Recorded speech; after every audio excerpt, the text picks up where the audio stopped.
नबी अलैहिस्सलाम की हदीस है, मरफू हदीस, सुनन दारमी की रिवायत है, फरमाया कि क्या हाल होगा तुम्हारा जब तुमको फितना यानी बिदत आ पकड़ेगी, इस तरह घेर लेगी कि जवान उस बिदत को करते करते बूढ़ा हो जाएगा और बच्चों की तरबियत भी इसी पे होगी। और आज ऐसे हो रहा नहीं हो रहा, ये 12 रबीउल अव्वल ईद मिलादुन नबी की बिदत, आज हर बंदा समझता है ये तो हमारा दीन है।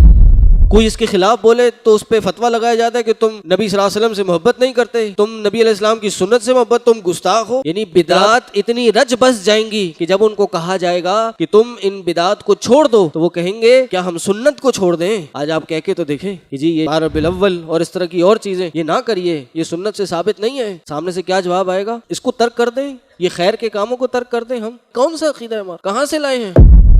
ये सब किस्सा गोइयों की किस्सा गोइयां हैं। किताबों में मलफूजात अहमद रजा खान में ये वाकयात मौजूद है। भाई कौन अहमद रजा खान साहब? दीन उनसे आएगा, अकीदे की बातें हैं उनसे आएंगी। सहाबा से कोई ऐसी बात आ जाए जो अकीदे से ताल्लुक रखती हो, आपको पता है मुहद्दिसीन ने क्या हुक्म लगाया उस पर? मुहद्दिसीन ने ये हुक्म लगाया कि ये अगर किसी सहाबी ने कोई अकीदे की बात कही है, नबी अलैहिस्सलाम का नाम नहीं लिया, तो हमारा ये अकीदा होना चाहिए कि ये बात उसने नबी अलैहिस्सलाम से ही सुनी होगी, क्योंकि ऐसा हो नहीं सकता कि कोई सहाबी कोई अकीदे की बात, गैब की बात अपने पास से कर दे। तो ये 1000 साल बाद कोई आलिम आए और वो ये गैब की और अकीदे की बातें अपने पास से कैसे कर सकता है? भाई दलील होनी चाहिए, कुरान की आयत होनी चाहिए। हमारी गुजारिश ये